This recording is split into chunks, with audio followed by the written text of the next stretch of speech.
You want to know a surefire way to lose all of your leagues this season? Ignore context completely and be supremely confident in every single pick you make. Take no risks in the later rounds and avoid every player coming off a bad season or an injured season because, well, you don't think they can turn it around or you don't think they can stay healthy because 1 or 2 years of bad fantasy totals told you so.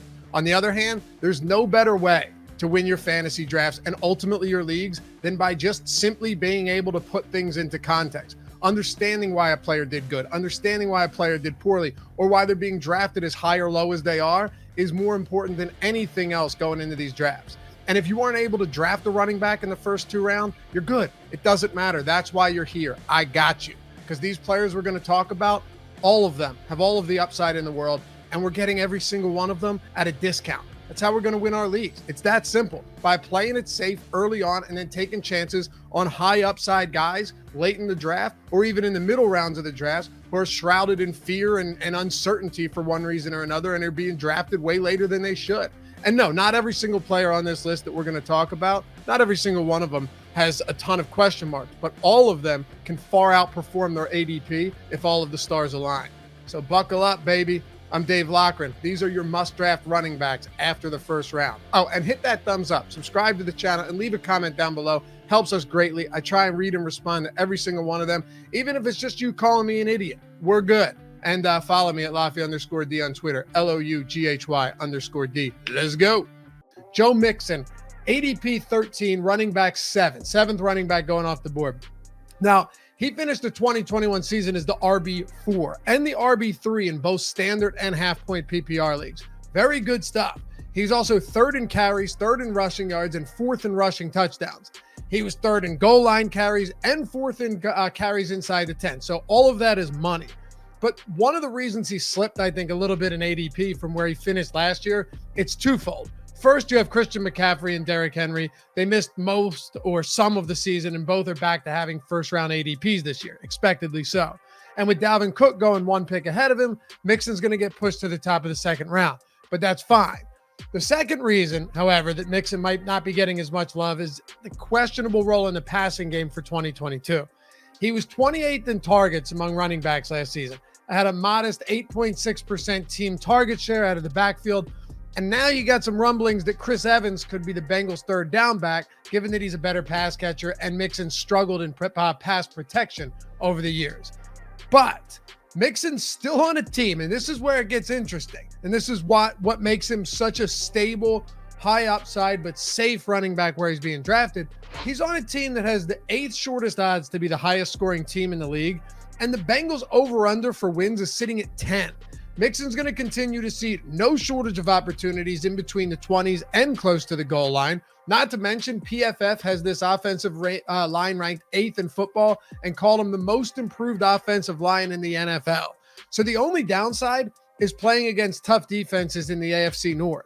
But it didn't stop him last year because Mixon actually averaged a stupid 23 fantasy points per game in 5 divisional matchups, and he was the RB4 or better in 3 of them. He's a super safe pick at the top of the 2nd round, and there's actually upside for more if he still has even modest involvement in the passing game again, and I expect him to. And I should have pointed this out earlier. I'm using Underdog Fantasy ADP right now because it's the only one that's out there that we've actually seen a lot of drafts from. Number 2, Leonard Fournette, 21.8 ADP, running back 11. Now, I'll be honest.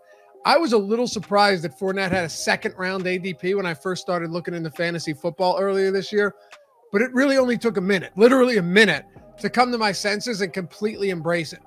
Fournette was a monster in 2021, and at this rate, I don't see why any of that would change. I mean, shit, he might actually be better than last year, which would be nuts.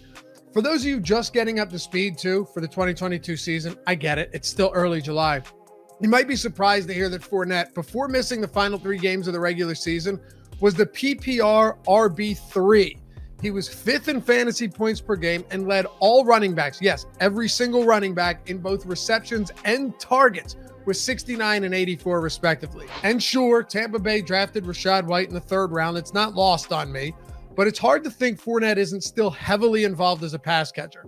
Only Najee Harris ran more routes than Fournette through his first 15 weeks of the year. Plus, this team loves to throw, so there's going to be a ton to go around for sure.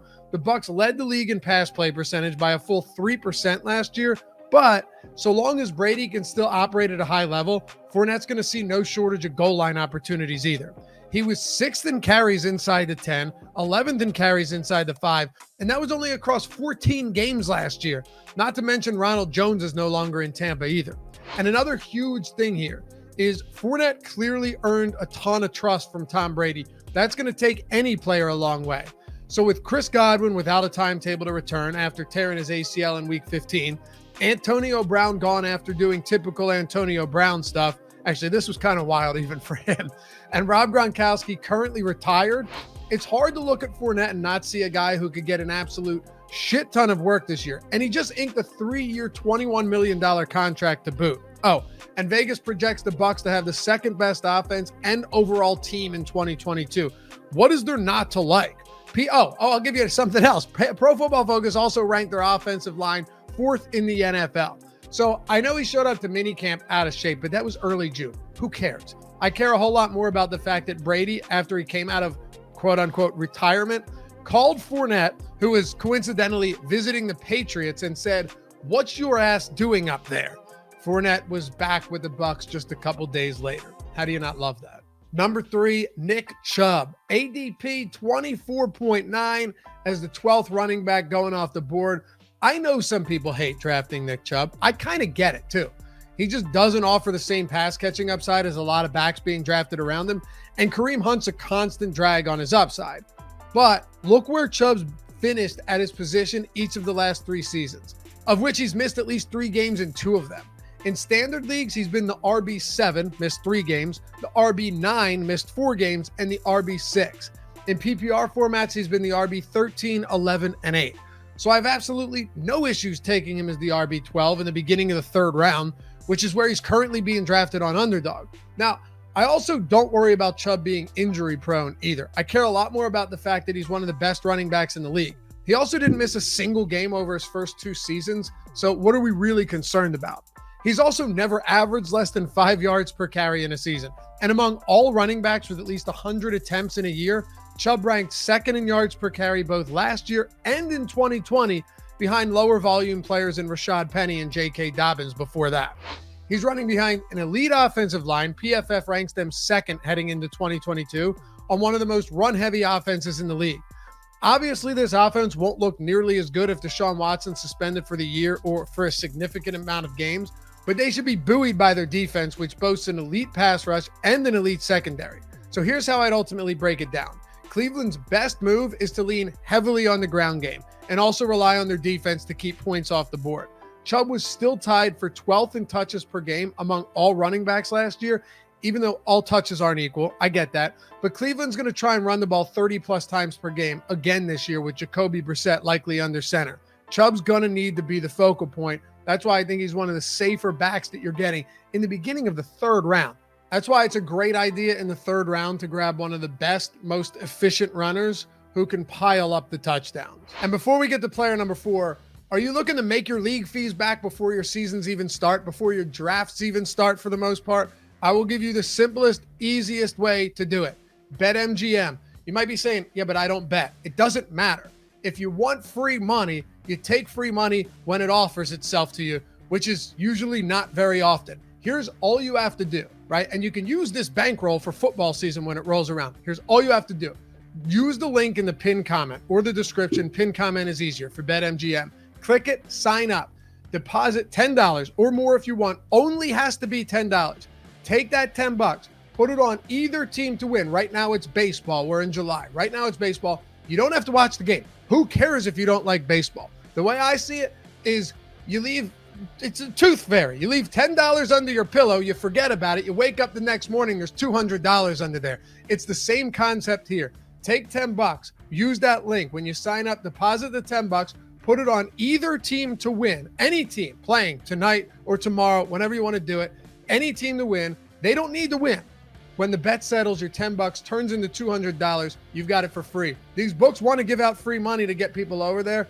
Don't pass it up. It's literally an opportunity to get free money and use it for football. Hell, use it for whatever you want. Doesn't matter to me. Links in the pinned comment right down below. BetMGM. Number 4, Javonte Williams. 25.9 ADP, 13th running back going off the board. Now, he was a mid-fifth round pick last year as a rookie, and he didn't disappoint. He finished as the PPR RB 17 and 45th overall among skill players. He came on a lot stronger during the second half of the season, too, averaging around 17 total looks per game and 54% of snaps in games where Melvin Gordon was healthy. Now, my biggest concern about Williams last year was, in fact, Melvin Gordon. And I wasn't exactly wrong. I wasn't totally right either. Here's what I mean.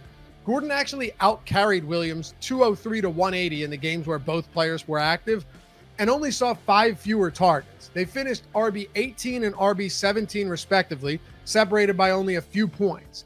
And it's not like Gordon was bad last year either. It's also not like he isn't going to be used this season. But Williams was better. He's going to be in his second year, and I fully expect his workload to expand, even if Nathaniel Hackett says both backs will be busy. Williams was second in the league in missed tackles forced with 63. That's insane. He forced only 3 fewer missed tackles than Jonathan Taylor and had 129 fewer carries. And he ranks 7th in yards after contact per attempt and was 7th in PFF's elusive rating. Granted, Gordon was actually pretty good in these categories too, but Williams was absolutely better. Both backs had 9 goal line carries and 21 inside the 10, so there's mostly an even split and no scoring situations.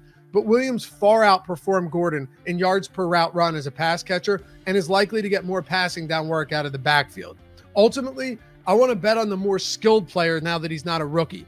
People get way too hyped. We talk about this in my videos all the time. People get way too hyped on talented rookies and just assume that they'll immediately be the top dog. And we found that to frequently not be the case. Not saying it is always the case that they're not top dog out of the gate, but oftentimes where you have an incumbent running back that's still pretty decent in the rookie year, a lot of times they're going to take a backseat role or they're going to split. That's what we saw with Williams. But I don't think that's the case this year. And while Denver might not run as much, they'll be far more efficient. They had a bottom 10 offense last year with bottom 10 red zone efficiency and a bottom 10 passing game. Expect far more opportunities, quality opportunities for Williams, even though Gordon remains involved. Now, let me take a break before we get to number 5 and give you a reason why, and you might be wondering this, Aaron Jones is not on the list. If you're wondering why, it's because I have Javonte Williams on this list, and I'd rather have Williams almost 9 picks later. I'd also much rather have A.J. Dillon 50 picks later, which is where he's going on underdog. Everyone's so excited about Aaron Jones getting more passing down work, but apparently they're ignoring the fact that over the second half of the season, in the 6 games that he played alongside A.J. Dillon, Dillon led the league in both goal line carries and red zone attempts. Jones had 1 and 5 respectively. You can say Jones wasn't 100% healthy or whatever makes you feel better, really, but you're looking at a second-year player in Dillon who the Packers spent a second-round pick on. It's no surprise he saw almost 200 carries on the year. He's also a good runner who can dominate near the goal line. And if the thought is that Dillon won't be used on any passing downs, I've got news for you. He averaged 9.2 yards per reception last year with 313 yards on 34 catches, and he caught all but 3 of his 37 targets and had only 1 drop. And he averaged 1.57 yards per route run, which was slightly higher than Austin Eckler's 1.55. Obviously, Eckler's the better pass catcher. I get that, but you get the point. And the last thing, I know Jones' splits without Devontae Adams looked really good, and to some extent they are, but outside of 2 insanely big games in the 7 that he's played without Adams since 2019, the rest have been fine. Not bad, not great, but pretty much fine. I honestly love A.J. Dillon as the RB24 with an ADP of 68.2. I really don't see how or why him and Jones are separated by over 50 picks going into these drafts. Number 5, you knew it was coming, Miles Sanders. People have an insatiable hatred for Sanders, probably even more so now that he said not to draft him in fantasy leagues, but that means nothing, by the way. I kind of get it, though. He's dealt with injuries, and last year he didn't find the end zone a single time, and he missed some games again. But in 2019, he was the RB15.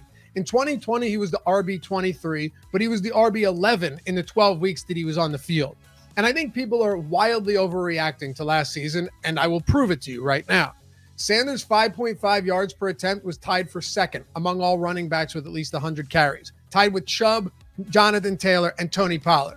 And when Nick Sirianni decided it would be wise to run the football behind a dominant offensive line, Sanders averaged almost 17 carries and over 19 total looks per game when he returned from injury midway through the season. before, of course, getting injured again. He also has a rushing touchdown prop of 7.5. The under's juiced at -150, but still, that's a nice number. And Pro Football Focus ranked the Eagles' offensive line number 1 in the entire league. So yeah, there's a ton to like here with a guy who has a 7th round ADP and is the 26th running back coming off the board. The risk is heavily mitigated, and the Eagles have the 9th best odds to be the highest scoring team in football. Not bad. It's also not a bad thing that A.J. Brown's in Philly now. A more potent offense just means more scoring opportunities and goal line opportunities for Sanders.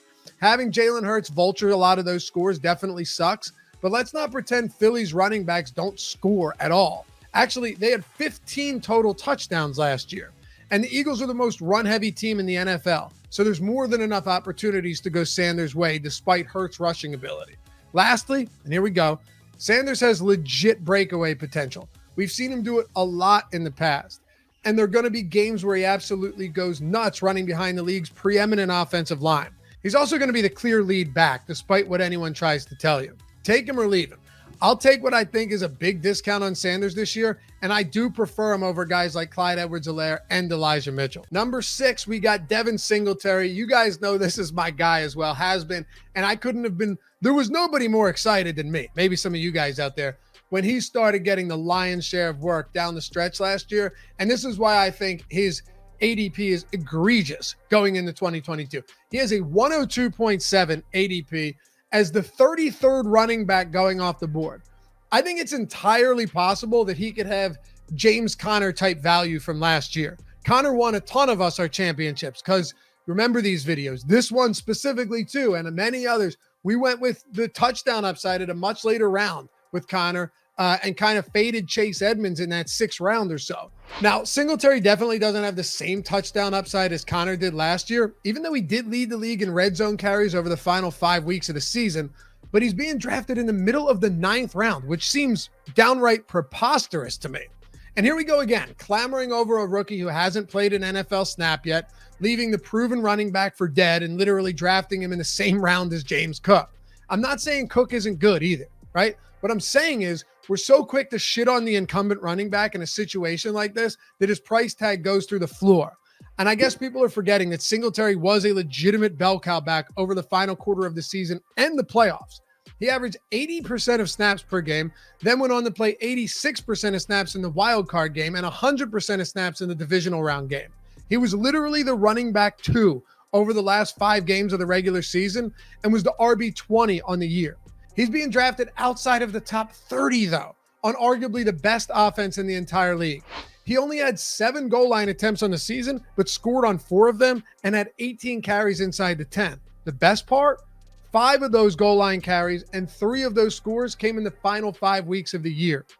For a player who in 7 games down the stretch and in the playoffs averaged almost 14 carries and 4 targets per game, had 9 total touchdowns while playing 84% of snaps. Are you telling me he isn't worth a 9th round pick? Get out of here. Singletary doesn't need to be great, but he could be pretty damn good. And even though the Bills will never be a run-heavy team, they'll be in plenty of run-friendly environments when they're beating the shit out of opponents. And Singletary will have some passing game involvement too. He's a great bargain. He's also a good running back who was top 7 in forced missed tackles, 15th in yards after contact per attempt, 11th in yards per attempt, and 9th in PFF's elusive grade last year. And the Buffalo Bills are projected to have the number 1 offense and the most wins of any team in the NFL. Let's go. 9th round, Devin Singletary. Last up, number 7, my boy Rashaad Penny. Well, I don't know if he's my boy. Not really. I mean, DFS, it was great down the stretch last year. I don't think Rashaad Penny's been anybody's boy in the first several seasons that he's been in the league, but he crushed it. You got him off the wire last year? Yeah, he was your boy. And he's yet another example of a guy, 104.9 ADP, 35th running back off the board, another example of a guy who carries plenty of risk in terms of injury history and a 2nd round rookie breathing down his neck. But he's also a player whose risk is completely mitigated when you consider he's being drafted in the middle of the 9th round right now. We can look at this from both sides, and I'm pretty sure Penny's going to be one of the more polarizing players during drafting season, especially since Russell Wilson's no longer in Seattle and they aren't expected to be a good team at all. But I find it pretty ridiculous that rookie Ken Walker is being drafted almost a full round ahead of Penny on Underdog, despite never playing an NFL snap and also being very bad in pass protection. Penny might have to face the Rams and the 49ers twice. He does. But this is a nice schedule early on with matchups against the Lions and the Falcons in the first 4 weeks, and also the Chargers, who allowed the third most rushing yards per game last year. They've made some upgrades to the defensive line, though, so it's worth keeping in mind. But still, it's so easy for people to point to Penny's easy schedule down the stretch last season and say that's why he succeeded. And they wouldn't necessarily be wrong, but it's not like he was just okay. Among all running backs with at least 100 carries on the year, Penny led the league in yards per attempt, 6.3, yards after contact per attempt, 4.52, and elusive rating, 112, while racking up a ridiculous 19 runs of 10-plus yards on only 119 carries. And he was the RB1 over the final 5 weeks of the season, amassing 651 yards and 6 touchdowns on the ground, with 4 of 5 games having 130-plus rushing yards. Obviously, if he suffers another injury, it'll open the door for Walker to take over, and everything will go to shit for Penny. But Pete Carroll has already said, for what it's worth, that Penny will get the first shot at the starting running back position. So here's how I see it. Penny signed a 1-year deal for a reason. Run him heavily in a season where Seattle's expected to suck and they'll need to lean on the run, then turn the reins over to Walker in 2023. You're literally drafting him as a bench player because of the concerns listed above, but none of those concerns are guarantees. Appreciate you guys hanging out as always. Hit that thumbs up, subscribe to the channel, and we'll catch you back here for the next one. Peace.